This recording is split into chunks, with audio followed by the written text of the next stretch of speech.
السلام علیکم ورحمۃ اللہ وبرکاتہ۔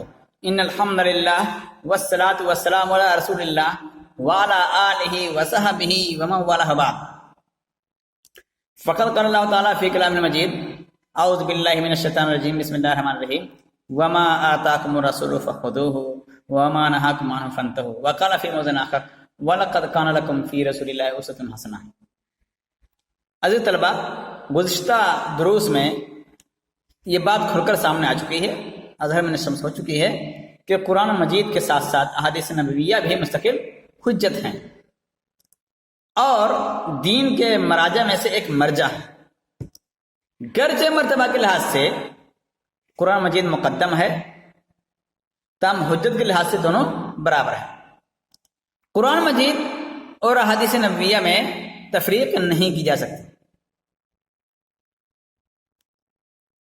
دور رسالت ہی سے علماء اسلام کا اس بات پر اجماع رہا ہے اور پوری امت مسلمہ نے ہر دور اور ہر علاقے میں اپنے مسائل کے لیے احادیث کو ملجا و ماوا تسلیم کیا ہے۔ تاریخ اسلام کا کوئی بھی فرقہ خواہ کتنا بھی گمراہ کیوں نہ ہو، خواہ کتنا ہی گمراہ کیوں نہ ہو، اس بات کی جرات نہیں کر سکا ہے کہ احادیث نبویہ کو پائے حقارت سے ٹھکرا دے اور اسے دلیل ماننے سے انکار کر دے۔ یہ امتیاز، یہ خصوصیت اور یہ تمغہ 14ویں صدی ہجری میں پہلی مرتبہ عبداللہ چکڑالوی کو حاصل ہوا ہے۔ اسی نے جرأت بیجا کی اور حدیثوں کے خلاف افتراء، بہتان، تشکیک، استہزاء، تضحیک کا طومار باندھ دیا اور امت کو مخمصے میں پہنچا دیا اور مستشرقین کے لیے راہیں ہموار کر دی۔ میں نے گزشتہ دروس میں بتایا تھا کہ عبداللہ چکڑالوی کے بعد اس فکر کے ماننے والوں میں سے آگے بڑھایا مثلا احمد دین امرتسری، غلام جیلانی برق، اسلم جیرات پوری، ڈاکٹر غلام محمد پرویز وغیرہ۔ ان لوگوں نے حدیث کے انکار کا کوئی بھی دقیقہ فروغ نہیں کیا، چھوڑا نہیں۔ ایسا بھی نہیں کہ یہ فکر ایک بار ہی پیدا ہو گئی ہو، بلکہ اس کے تار بہت پہلے سے موجود تھے، ہلکے پیمانے پر موجود تھے، یعنی چور دروازے۔ چنانچہ میں نے بتایا تھا کہ سب سے پہلے خوارج نے علی اور معاویہ رضی اللہ تعالیٰ عنہما کے فضائل میں وارد حدیث کا انکار کر دیا۔ بعد میں شیعہ حضرات نے فضائل صحابہ کی حدیث کا انکار کر دیا۔ اس کے بعد یہ سلسلہ دراز ہوتا گیا اور تحریف، تشبیہ، تعطیل کا سہارا لے کر، براہ راست تو نہیں لیکن اس کا سہارا لے کر کے دوسرے نام سے معطلہ، مشبہہ، معتزلہ اور مجسمہ وغیرہ نے صفات الہیہ پر مشتمل حدیث کا انکار کر دیا، تعویل کر ڈالے، اس کے معنی ہی نہیں، انکار نہیں کیا براہ راست، بس تعویل کر کے کام ہوئی کیا۔ قدریہ نے تقدیر کی حدیث کو ٹھکرا دیا اور دور جدید میں سر سید احمد خان نے عقائد کی حدیث کو پس پش ڈال دیا۔ عربی زبان دانی اور لغت فہمی نیز ادب و بلاغت کا کچھ ایسا نشہ سوار ہوا کہ حمید الدین فراہی، امین احسن اصلاحی، میں نام لیتے ہیں چوکتا نہیں ہوں، حمید الدین فراہی، امین احسن اصلاحی اور ان کے چیلوں نے حدیثوں کا انکار کر دیا اور نت نئے معنی پہنائے اپنی طرف سے۔ اسلام کی خلافت نیز محدود دائی اسلام اور مفکر اسلام ہونے کا بھوت کو ایسا چڑھا کہ سید ابو العلا مودودی نے اپنے نظام میں حدیثوں کا انکار کر دیا اور اس کے لیے چور دروازے کھولے۔ آپ پڑھ لیجیے ان کی کتابیں، اگر میری باتوں پہ یقین نہ ہوتا ہو، ممکن آپ کو عجیب سا لگتا ہو، لیکن ان کی تفہیمات پڑھ لیجیے، رسائل مسائل پڑھ لیجیے، خصوصاً تفہیمات میں مسلک اعتدال پڑھ لیجیے۔ مسلک اعتدال کیا ہے وہ تو پڑھ لیجیے۔ اور ان لوگوں نے قسم قسم کے اعتراضات کیے احادیث پر۔ اس میں انکار حدیث کے کچھ میں دلائل آپ کے سامنے بیان کر رہا ہوں، پھر ان کی کچھ شبہات بیان کروں گا، تدوین حدیث کا تذکرہ کروں گا، انشاءاللہ آج کے درس میں یہ سب مکمل کر دوں گا انشاءاللہ۔ تو سب سے پہلی چیز کہ حدیث حجت ہیں، ان کے افکار کی رد جو ہو رہا ہے، کہ میں نے پہلے بھی بیان کیا تھا کہ نمبر 1، حدیث کے بغیر قرآن سمجھنا ممکن ہی نہیں ہے. جیسے نماز، روزہ، زکوٰۃ، حج وغیرہ جیسی عبادات کی تفسیر صرف حدیث میں موجود ہیں. اسی طرح سے مال غنیمت میں مال غنیمت کو مجاہدین میں تقسیم کرنے کا تناسب کیا ہوگا؟ چور کا ہاتھ کتنے مقدار میں کاٹا جائے گا؟ دونوں کاٹا جائے گا، ایک ہی کاٹا جائے گا؟ نماز جمعہ کے لیے کب پکارا جائے، کب نہ پکارا جائے، کیسے پکارا جائے؟ اس طرح کے بے شمار مسائل. فقہ کی پوری عمارت سمجھ لیجیے آپ. فقہ کی پوری عمارت ایسے سمجھ لیجیے کہ ان کا بیان صرف احادیث میں ہے، قرآن مجید میں نہیں ہے. دوسری چیز، حدیث کے بغیر دین کی تکمیل بھی نہیں ہوتی. چنانچہ حدیث میں نے آپ کو بیان کیا تھا کہ لڑکی اور اس کی پھوپھی یا خالہ کو ایک نکاح میں اکٹھا کرنے کی حرمت ہے، قرآن مجید میں نہیں ہے. اسی طرح سے 2 خون، آپ نے پڑھی ہوگی روایت، 2 خون، جگر اور تلی، اور 2 مرداروں، ٹڈی اور مچھلی کی ہلت کا مسئلہ ہے. اگر آپ حدیث نہ پڑھیں تو کچھ نہ مانیں تو ساری چیزیں آپ ایک ساتھ ایک لڑکی اور اس کی خالہ سے نکاح کر لیں گے جو کہ حرام ہے، ایک لڑکے اس کی پھوپھی سے بھی نکاح کر لیں گے اگر ہم پر ہیں یا رشتہ مل جاتا ہے تو، جو کہ حرام ہے. تو اس طرح سے ہو جائے گا. تو حدیث کے بغیر دین کی تکمیل نہیں ہو سکتی. اور میں نے نمبر 3، میں نے بہت ساری آیات بیان کی تھی کہ قرآن کریم میں بہت سارے مقامات پر اللہ تعالیٰ کی اطاعت کے ساتھ نبی کریم صلی اللہ علیہ وسلم کی اطاعت کا حکم موجود ہے. چنانچہ نبی کریم صلی اللہ علیہ وسلم کی اطاعت اور اتباع کا مطلب اللہ تعالیٰ کے ساتھ ساتھ نبی کریم صلی اللہ علیہ وسلم کے فرامین کے اطاعت ہے. انسان اگر نبی کریم صلی اللہ علیہ وسلم کے فرامین کو نہیں مانے گا تو اطاعت اور اتباع کا مطلب کیا ہوتا ہے؟ میں متبع رسول ہوں اور نبی کریم صلی اللہ علیہ وسلم کی باتوں کو نہیں مانتا، یہ کون سی اتباع ہے؟ میں اطاعت کر رہا ہوں اور احادیث کو نہیں مانتا، یہ کون سی اطاعت ہے؟ یہ یعنی نبی کریم صلی اللہ علیہ وسلم کی باتیں مانی بھی نہ جائیں اور اطاعت کا ڈھونگ رچایا جائے، یہ عجیب سی چیز ہے. ہمارے علماء اکرام نے اس فتنہ کے رد میں کئی کتابیں لکھی ہیں. آپ کو میں یہاں پہ کچھ نام بتایا دیتا ہوں. ایک اہم کتاب ہے حجت حدیث، اسماعیل سلفی گوجرانوالا کی، اس کو پڑھنا چاہیے، یہ کتاب پڑھنی چاہیے. اسی طرح سے حجت حدیث ہے ادریس کاندھلوی صاحب کی. اسی طرح سے مولانا ثناء اللہ احمد سری رحمۃ اللہ علیہ کی کتاب ہے حجت حدیث و اتباع سنت. بدیع الدین شاہ راشدی کی ہے اتباع سنت. اسی طرح سے عبدالغفار حسن رحمانی صاحب کی ایک کتاب ہے اسلام میں سنت کا مقام. صفی الرحمان مبارک پوری صاحب کی کتاب ہے انکار حدیث حق یا باطل. اسی طرح سے ہے آئین پرویزیت مولانا عبدالرحمان کیلانی، ان سب کتابیں ہیں.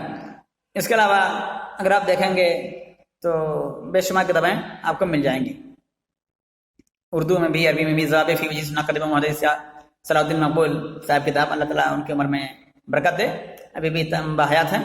تو یہ کتاب آپ پڑھیں گے اس میں. اسی طرح سے دوام حدیث ہے مولانا محمد گودلوی صاحب کی. اسی طرح سے اسماعیل سلفی رحمۃ اللہ علیہ کی گجرانوالا کی ایک دوسری کتاب ہے مقالات حدیث. آپ یہ سب کتاب پڑھیے، خصوصاً مقالات حدیث اور دوام حدیث پڑھیے. کتاب تھوڑی موٹی ہے، ضخیم ہے، لیکن بہت مفید ہوگی. تو اس طرح کی کتابوں کے مطالعے سے یہ سارے مسائل واضح ہو جائیں گے. علماء کرام نے منکرین حدیث سے مناظرے بھی بہت کیے تھے. چنانچہ حافظ ابراہیم میر سیالکوٹی، عبداللہ چکرالیو کے درمیان مناظرہ بہت مشہور، ثناء اللہ عمر سری، احمد الدین کے درمیان مناظرہ بہت مشہور تھا. تو اس طرح کے تھوڑا اس کی لو مدھم تو ہوئی، مگر کسی نہ کسی طرح سے بھی موجود ہے. اور ہمارے علماء کی محنتوں کا نتیجہ تھا کہ سر سید کی تفسیر آج مقبول نہیں ہے. اہل قرآن کا فرقہ جو صرف قرآن کو مانتا تھا، حدیث کا انکار کرتا تھا، آج کم سے کم ہماری انڈیا میں بہت معمولی پایا جاتا ہے. نام سے تو نہیں پایا جاتا ہے، بس اکا دکا ہوتا ہے کہ لوگ ایک اس حدیث کا انکار کرتے ہیں، اس حدیث کا انکار کرتے ہیں. مستقل طور پر حدیث کا انکار نہیں ہوتا ہے. تو اس میں اگر آپ دیکھیں گے کہ دور جدید میں جو انکار حدیث کا جو نیا روپ آیا تھا وہ کیا تھا. ان کے جو شبہات تھے، دلال کی بات میں نہیں کروں، یہ کہتے تھے کہ محدثین کا کام غیر جامع ہے، ناکافی ہے۔ اس ضمن میں نئے نئے اصول ان لوگوں نے کر لیے۔ چنانچہ ان لوگوں نے کہا کہ جو روایت نص قرآن کے خلاف ہوگی وہ مردود ہے، اسی طرح کہا جو روایت سنت ثابتہ کے خلاف ہوگی وہ مردود ہے، اسی طرح کہا جو روایت عقل عام کے تقاضوں کو پورے نہ کرے وہ مردود ہوگی، سند سے آجانے سے ہی ہو۔ یعنی اگر آپ دیکھیں تو دوسرے لفظ میں یہ کہہ سکتے ہیں کہ ان حضرات کے نزدیک محدثین نے سند کے سلسلے میں تو بڑا کام کیا، مگر متن کی تحقیق میں توجہ نہیں دی۔ اور یہ ہمارے آج کے دور کے بیچارے یہ لوگ یہ متن کی تحقیق کے اصول بنا کر کے محدثانہ جو اصول میں جو کمیاں تھیں اس کو پورا کرنے کی کوشش کی ہے۔ یہ بات میں بتا دوں، آپ کو وضاحت کر دوں کہ بعد محدثین نے متن کی تحقیق سامنے نہیں رکھی، عالمانہ نہیں ہے، یہ جہل کا ثبوت ہے۔ کیونکہ حقیقت یہ ہے کہ محدثین نے سند کے ساتھ ساتھ متن کی تحقیق کو بھی پیش نظر رکھا ہے۔ چنانچہ جب صحیح حدیث کی تعریف کرتے ہیں تو اس میں کیا کہتے ہیں کہ صحیح حدیث وہ ہے جس کے سند متصل ہو، اس سے نقل کرنے والے عادل و ضابط ہوں، اور روایت شاذ و معلول نہ ہو۔ یہ ساری چیزیں بیان کرتے ہیں، شاذ اور معلول نہ ہو۔ اس تعریف میں 5 شرط بیان کی، سند کا اتصال، عادل ہونا راوی کا ضابط ہونا، یہ 3 شرطیں، ان کا تعلق سند سے۔ اور جو دوسری شرط ہے شاذ نہ ہو اور معلول نہ ہو، علت نہ ہو، اس میں ان دونوں کا تعلق متن سے۔ گرچہ کہیں کہیں سند بھی ہوتا لیکن متن سے بھی ہے۔ آپ اصول حدیث کتابوں میں اگر زیادہ مطالعہ کریں گے تو یہ وضاحت زیادہ ہو جائے گی۔ تو معلول اور شاذ کی تعریف میں تو اس سے پتہ چلتا ہے کہ محدثین نے دونوں کو اہمیت دی ہے، سند کو بھی اور متن کو بھی اہمیت دی ہے۔ اگر ہم ان کے اصولوں کو دیکھیں کہ جو اصول ہیں، تو ان لوگوں نے اپنے اصولوں کی تائید میں محدثین کے مختلف اقوال ذکر کرتے ہیں، لیکن ان اقوال کی حیثیت محدثانہ اصول سے ٹکراؤ یا ان کے نقص کی تکمیل ہرگز نہیں ہے، بلکہ محدثین نے یہ باتیں وضع حدیث کی علامت کے طور پر بیان کی تھی۔ چنانچہ خطیب بغدادی فرماتے ہیں جب خبر واحد عقل کے فیصلے قرآن کے ثابت اور محکم حکم، سنت معلومہ، سنت کی طرح جاری عمل یا دلیل قطعی کے خلاف آ جائے تو وہ غیر مقبول ہوگی۔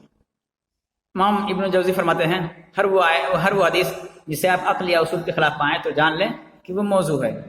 اسی طرح علامہ ابن قیم کہتے ہیں کہ ہر وہ حدیث جو فساد، ظلم، بے مقصد اشیاء، باطل کے مدح حق کی خدمت یا وہ جیسے کسی چیز پر مشتمل ہو، باطل کے مدح وغیرہ پر مشتمل ہو، تو رسول اللہ صلی اللہ علیہ وسلم اس سے بری ہیں۔ تو یہ اس طرح کے جملے جو ہیں یہ کوئی اصول نہیں ہے، بلکہ انہوں نے علامت کے طور پہ بیان کیا ہے کہ اس طرح کی علامت پائی جاتی ہیں جو موضوع حدیثوں کے اس طرح کی باتیں پائی جاتی ہیں۔ ان سے مقصود یہ ہرگز نہیں ہے کہ یہ موضوع روایت کی تعریف ہے یا ضعیف روایت کی تعریف ہے۔ چنانچہ آپ جہاں کہیں موضوع حدیث کی تعریف یا ضعیف حدیث کی تعریف دیکھیں گے وہاں پر یہ جملے نہیں پائیں گے، یہ محض علامت کے طور پر لوگوں نے بیان کیا ہے محدثین نے۔ تو موضوع حدیث کی تعریف کیا کرتے ہیں؟ ایسی حدیث جس میں کوئی واضح یا کاذب راوی پایا جائے موضوع کہلاتی ہے۔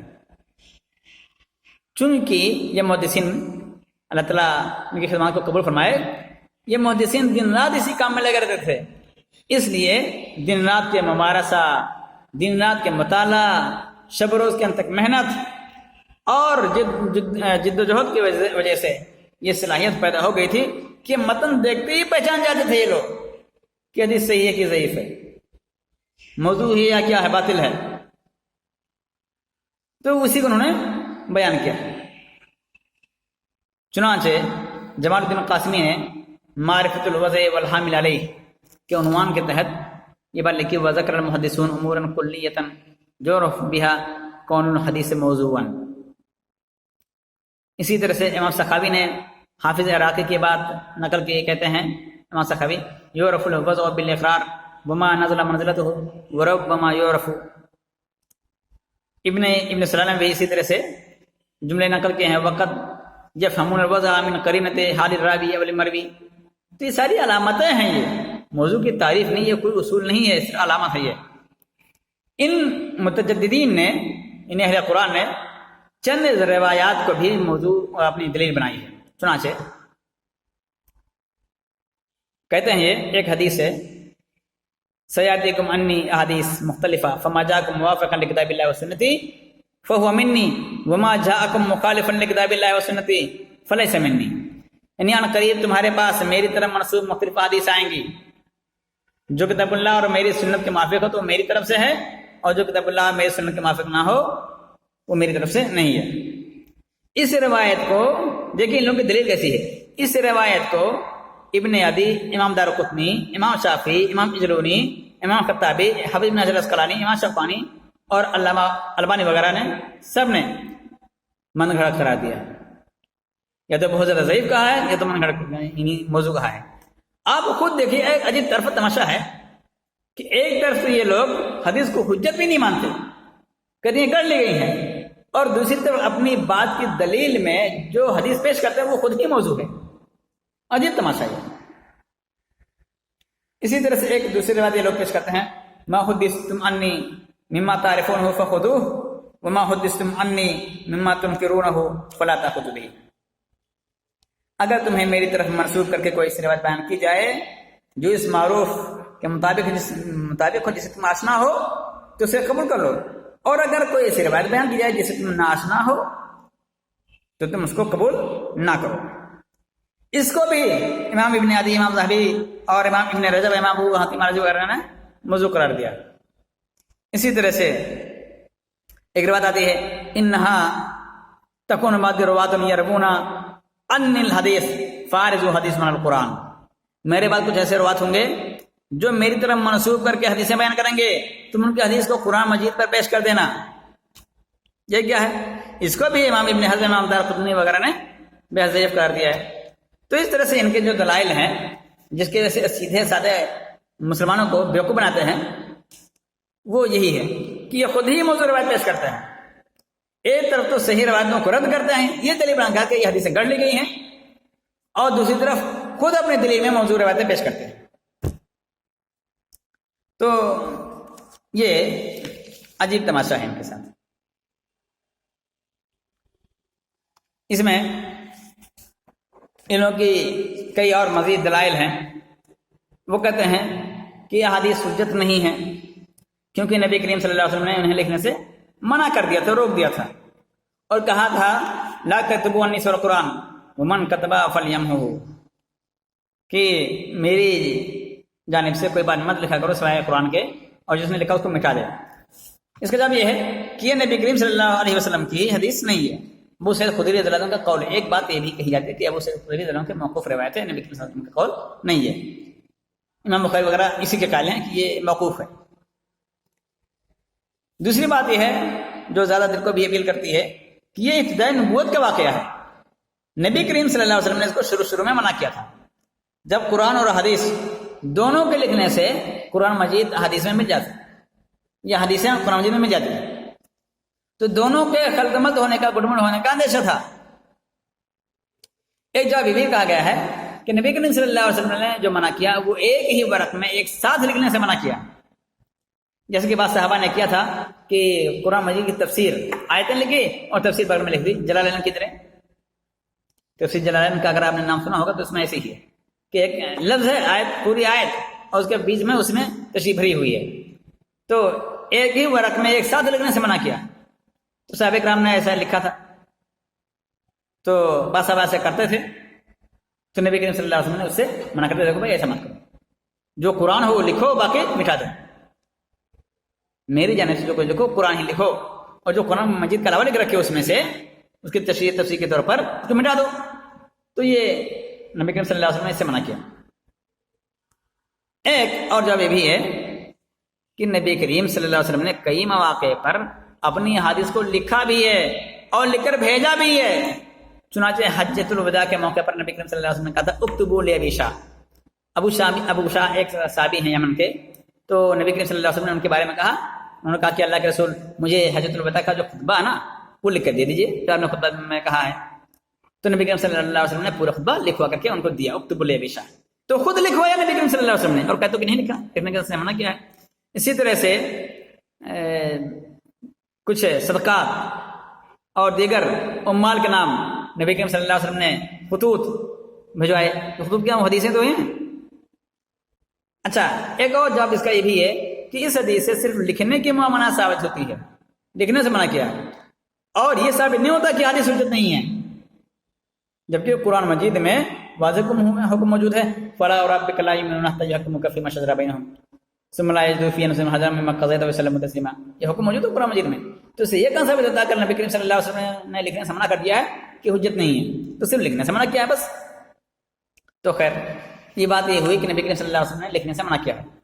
دوسری بات، ایک بات یہ بھی کہی جاتی ہے کہ اگر احادیث کو حجت ماننا لازم ہوتا تو ابو بکر رضی اللہ تعالیٰ عنہ نے احادیث لکھنے کے بعد اس کو جلایا نہ ہوتا، اس کو جلایا نہ ہوتا۔ ابو بکر رضی اللہ تعالیٰ عنہ نے 500 حدیثیں لکھی، اس کو جلا دیا۔ یہ تذکرۃ الحفاظ جلد میں یہ واقعہ موجود ہے۔ اس کا جواب یہ ہے کہ ابو بکر رضی اللہ تعالیٰ عنہ کی طرف یہ واقعہ منسوخ، یہ منسوب ہے، جو ثابت شدہ کہلایا جاتا ہے۔ یہ کہا جاتا ہے کہ یہ ثابت واقعہ ہے، محقق واقعہ ہے، اور ان کی طرف یہ منسوب ہے کہ انہوں نے ایسا کیا تھا۔ در حقیقت یہ غیر ثابت ہے، خود اس کی کوئی حیثیت نہیں کہ انہوں نے ایسا کیا تھا۔ حافظ ذہبی رحمۃ اللہ علیہ نے تذکرۃ الحفاظ میں جہاں یہ واقعہ لکھا ہے فوراً نقل کرنے کے بعد لکھا ولا یصح، اور یہ واقعہ صحیح نہیں ہے۔ ابو بکر رضی اللہ تعالیٰ عنہ کی طرف یہ منسوب کرنا کہ انہوں نے حدیث لکھی اور اس کو جلا دی، تو یہ صحیح نہیں واقعہ۔ اچھا، اس واقعے سے دوسرا جواب یہ ہے کہ اس واقعے سے جہاں پر واقعہ تذکرۃ الحفاظ میں موجود ہے، اس سے یہ ثابت ہوتا ہے کہ ابو بکر رضی اللہ تعالیٰ عنہ کو اس میں غلطی ہونے کا شبہ تھا، خطا کا امکان تھا، اس لیے جلا دیا۔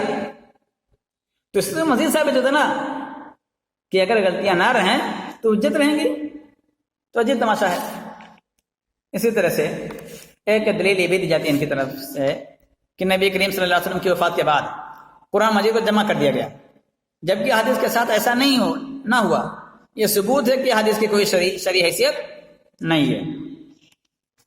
یہ شبہ باطل ہے، جب اس کا کہ شبہ باطل ہے، کیونکہ جہاں تک جمع قرآن کی بات ہے تو چونکہ اس کے الفاظ من جانب اللہ اور توقیفی ہیں، اس لیے دور نبوت ہی سے اسے حفظ کیا جاتا تھا، اور حفاظ کی بھاری تعداد موجود تھی۔ جنگ یمامہ میں اکثر حفاظ کی شہادت کے بعد اس کو جمع کر دیا گیا، جبکہ حدیث سے ایسا مسئلہ نہیں تھا۔ اس کے علاوہ نبی کریم صلی اللہ علیہ وسلم کی حدیث مختلف صحابہ کے پاس متفرد طور پہ موجود تھی، کیونکہ تمام صحابہ نبی کریم صلی اللہ علیہ وسلم کے پاس اکٹھا موجود نہیں رہتے تھے، اور نہ خود ہی نبی کریم صلی اللہ علیہ وسلم ایک ہی جگہ موجود بیٹھے رہتے تھے ہمیشہ، کبھی یہاں گئے کبھی وہاں گئے، کبھی ان سے بات کبھی ان سے بات، تو الگ الگ مقام پر الگ الگ باتیں کی، الگ الگ لوگوں نے الگ الگ کام کرتے دیکھا، تو متفرد تھے۔ تو وفات نبوی کے فوراً بعد آپ دیکھیں گے، تاریخ میں پڑھیں گے سیرت کی اور تاریخ کی، تو نبی کریم صلی اللہ علیہ وسلم کی وفات کے فوراً بعد صحابہ کرام کو 13 محاذوں پر 13 جگہوں پر جنگ کرنی پڑی۔ ابو بکر رضی اللہ تعالیٰ عنہ نے 13 مختلف لشکر بھیجے، اور کیا ہو گیا، صحابہ مختلف حصوں میں بٹ گئے۔ پھر آپ بتائیں کہ جس طرح سے قرآن مجید کو جمع کیا گیا، اس طرح حدیث کو جمع کرنا ممکن تھا؟ ممکن نہیں تھا۔ اسی طرح سے چوتھے نمبر پر یہ بات بھی کہی جاتی ہے کہ قرون اولیٰ کے مسلمانوں نے حدیث کو کوئی اہمیت نہیں دی، اور 300 سال بعد انہیں جمع کیا گیا۔ یہ میں کہتا ہوں کہ بالکل بے سروپا بات ہے، بے بنیاد بات ہے، جھوٹ ہے یہ۔ نبی کریم صلی اللہ علیہ وسلم کے انتقال کے فوراً بعد جو پہلا مسئلہ درپیش ہوا تھا وہ کیا تھا؟ انصار، وہ ایسا تھا کہ انصار مہاجرین آپس میں لڑ جاتے، خلافت کا مسئلہ تھا۔ اس وقت جس چیز نے صحابہ کرام کو متحد رکھا، صحابہ کرام کو متحد رکھا، وہ ایک حدیث ہی تھی، الائمۃ من قریش، ابو بکر صدیق رضی اللہ تعالیٰ عنہ نے اور دیگر صحابہ کرام نے انصار میں سے بھی یہ حدیث سنائی کہ نبی کریم صلی اللہ علیہ وسلم نے فرمایا تھا الائمۃ من قریش، اور پورے صحابہ نے اس کے آگے سر تسلیم خم کر دیا، سارے انصار چپ چاپ مان گئے۔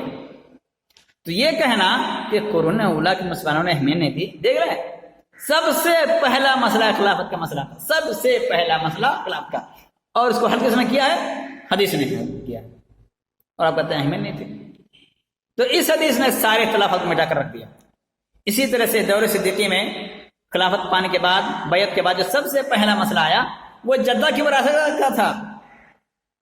قرآن مجید میں جدہ کی وراثت مذکور نہیں ہے،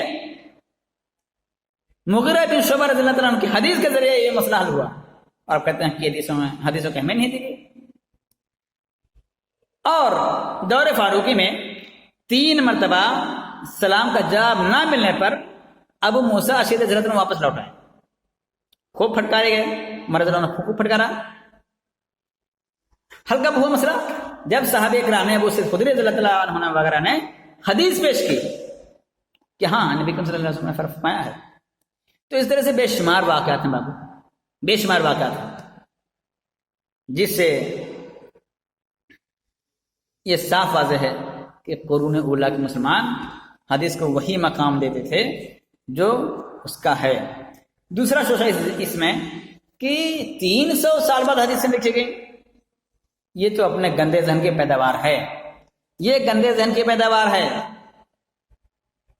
نبی کریم صلی اللہ علیہ وسلم نے خود حدیث سے لکھوائی تھی، اور تدوین حدیث کا تذکرہ میں انشاءاللہ مستقل طور پر الگ سے بیان کروں گا کہ حدیث کی تدوین کیسے ہوئی، کہاں سے ہوئی۔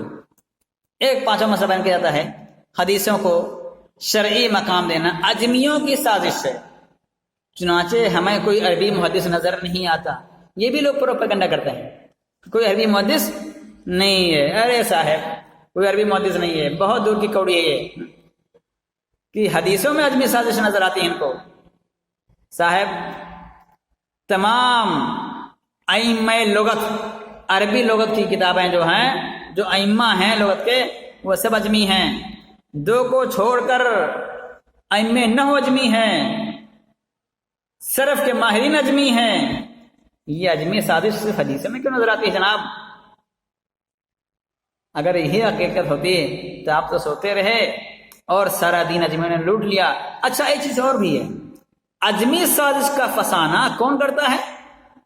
عربی لوگوں نے یہ شوشہ نہیں اٹھایا کہ ارے بھائی یہ اجمی کا سازش ہے، یہ ہمارے انڈیا پاکستان کے اجمیوں نے شوشہ اٹھایا، تم خود بھی تو اجمی ہو۔ تو عجیب تماشا یہ سب کچھ لٹا دے، کیا کہتے ہیں، سب کچھ لٹا کے ہوش میں آئے تو کیا ہوا؟ سارا دن لٹ گیا، اور ہوش آئے تو اجمیوں ہی کو ہوش آیا، عربیوں کا ابھی بھی نہیں آیا۔ عجیب تماشا ہے۔ اچھا دیکھتے ہیں کیا واقعی حقیقت ہے۔ دیکھیں امام بخاری رحمۃ اللہ علیہ کو چھوڑ کر کے تمام محدثین عربی ہیں، ہاں تمام محدثین، امام ابو داؤد، امام احمد بن حنبل، امام مالک، سب محدثین عربی ہیں۔ اس میں امام شافعی ہیں، امام شافعی تو باقاعدہ ہاشمی ہیں، امام شافعی، امام عبدالرزاق، امام شعبہ، امام حمیدی، امام ثوری اور ابن سیرین، علامہ ابن مبارک، یہ سب کے سب عربی ہیں۔ امام زہری نبی کریم صلی اللہ علیہ وسلم کے نانا کی نسل سے ہے، بنی زہرا کے زہری۔ آپ لوگ عجیب تماشا کرتے ہیں لوگ، تو ظاہر سی بات اگر ان کو نظر نہ آئے تو کیا کیا سکتے۔ یہ سارے محدثین جو عربی ہیں یہ سب کو اجمی نظر آتے ہیں، اس کا جواب کچھ نہیں، میں نے بتا دی۔ کہا جاتا ہے کہ حدیث قرآن مجید کے خلاف ہیں، اس لیے تسلیم نہیں کیا جا سکتا۔ بھائی حدیث قرآن کے خلاف کب ہیں؟ مخالفین ایک بھی حدیث پیش کرتے ہیں جو قرآن مجید کے خلاف ہو، باقاعدہ اس پر محدثین نے کتابیں لکھی ہیں مستقل، مشکل آثار وغیرہ کے نام سے، اور جمع تطبیق کوئی ایسی حدیث نہیں مل سکتی ہے جو قرآن کے خلاف نظر ہو، جمع تطبیق ممکن نہ ہو۔ جہاں بھی اختلاف نظر آتا ہے یا تو ظاہری ہے یا تو حدیث ضعیف ہے یا پھر جمع تطبیق ممکن ہے، ایک بھی حدیث نہیں ملے گی اسی طرح سے اور دیگر شبہات ہیں، کہا جاتا ہے حدیث میں اوریانت پائی جاتی ہے، حدیث میں انبیاء کی عصمت داغدار ہوتی ہے. ارے کیا داغدار ہوتی ہے؟ حدیث میں انبیاء کی عصمت کیسے داغدار ہوتی ہے؟ یہ شوشہ ابوالعلا مودودی کا ہے. تو اگر کوئی ایسی حدیث ہو تو ظاہر سی بات اس کو پیش کریں. ایسی کوئی بھی روایت نہیں ہے جس میں احادیث میں یہ کسی بھی نبی کی عصمت داغدار ہوتی. احادیث میں انبیاء کی عصمت پر ایمان لانا واجب قرار دیا گیا ہے. اور ایک ابراہیم السلام کی قدوات ثلاثہ والی روایت، اس کا مفہوم سمجھنے میں لوگوں سے غلطی ہوئی ہے اور اس کی بنا پر لوگ ایسی باتیں کیا کرتے ہیں. رہی بات اوریانیت کی، تو اس طرح کے احکام خود قرآن مجید میں بھی بیان کیے گئے ہیں.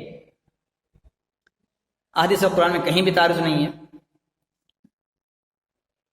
یہ تعارض صرف انہی لوگوں کو نظر آتا ہے.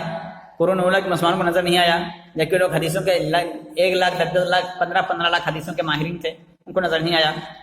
تو آج بھی بس اتنا ہی. ہم کل انشاءاللہ تدوین حدیث کا مسئلہ پڑھ کر کے کہ حدیثیں کب لکھیں گے. جو شوشہ بیان کیا جاتا ہے ہمیشہ یہ بہت زیادہ مشہور ہے، اس مستقل انشاءاللہ درس ہوگا کہ حدیثیں کب لکھیں گے، کیسے لکھیں گے. انشاءاللہ کل یہ بحث مکمل کر کے ہم انشاءاللہ کتاب شروع کریں گے. آگے درس نہیں. واخر دعوانا الحمدللہ رب العالمین. والسلام علیکم ورحمۃ اللہ وبرکاتہ.